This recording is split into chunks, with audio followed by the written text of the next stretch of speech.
Earlier this year, some friends and I started a campaign for Rangers of Shadowdeep, and so far it's been a lot of fun.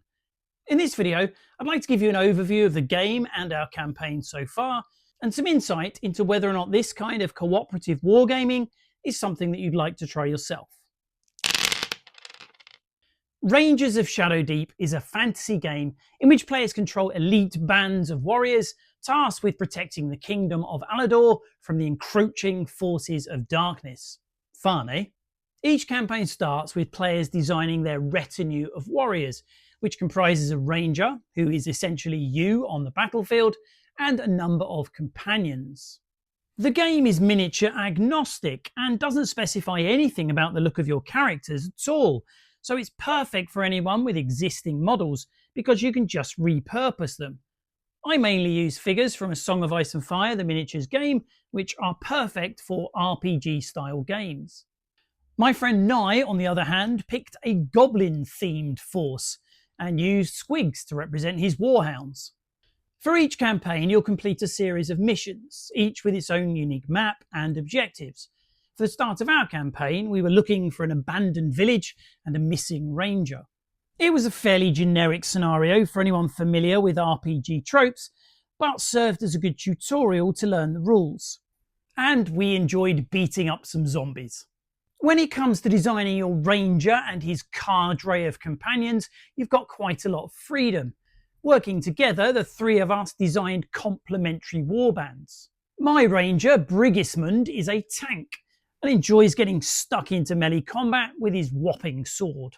Nye's devious goblin is called Bungle Bags, and he's as slippery as a buttered eel. We're 3 missions in now, and I don't think he's been involved in a fair fight yet. Crod's ranger is an archetypal bowman, sniping at enemies and sneaking around like the artful dodger. The rules for Shadowdeep are exactly what you'd expect from Joseph McCullough: clear, versatile, and as smooth as polished marble. It's all D20 based, which is very familiar to anyone who's played D&D, and it can be a bit swingy, but it's led to all sorts of really exciting fights in our campaign so far. The game sits right on the cusp between a skirmish war game and an RPG board game, and for anybody who's a fan of either of those genres, there's definitely something here to enjoy. There are dozens of spells and special abilities to pick from, allowing your characters to scale terrain, deceive enemies, or get out of a tricky spot.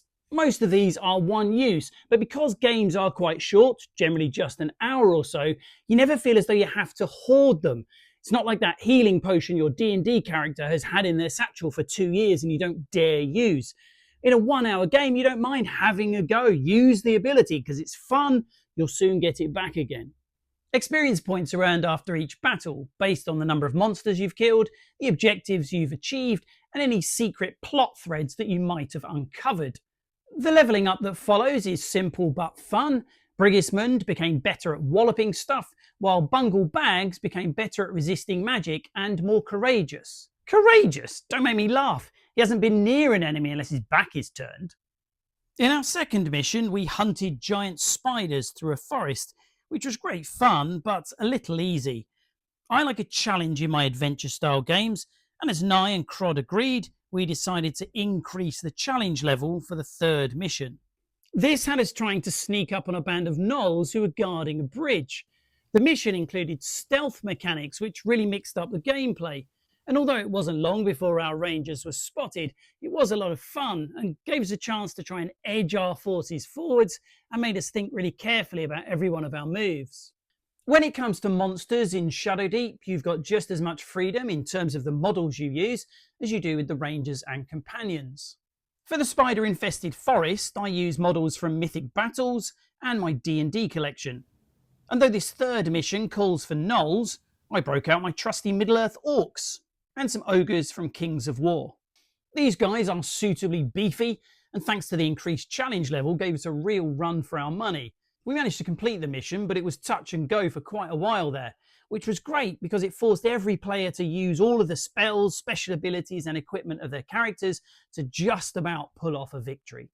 For their next mission, the Rangers will be delving into the depths of a ruined tower that's being held by the forces of evil. And thanks to the lovely battle systems dungeon terrain, I've already got the perfect scenery put to one side.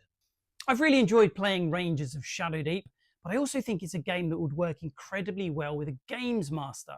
I'd love to design my own missions and put together my own maps. In fact, I've already picked up a piece of 3D terrain with that in mind. Before I finish, I just want to mention another game of this sort, which is Forgotten Ruin. I've really got a taste for this kind of cooperative wargaming. It's such fun. And this is a really unusual setting. You have modern military types going up against fantasy creatures that have entered our world through some sort of breach in reality. That sounds great fun to me, and I look forward to giving that a go too. I'd love to hear what you guys think about this type of game. Are there any that you'd recommend I try out? Would you like me to film a playthrough? Please let me know in the comments. I hope that you've enjoyed the video. If so, please consider giving it a like or subscribe. I hope to see you again soon. And until then, keep rolling.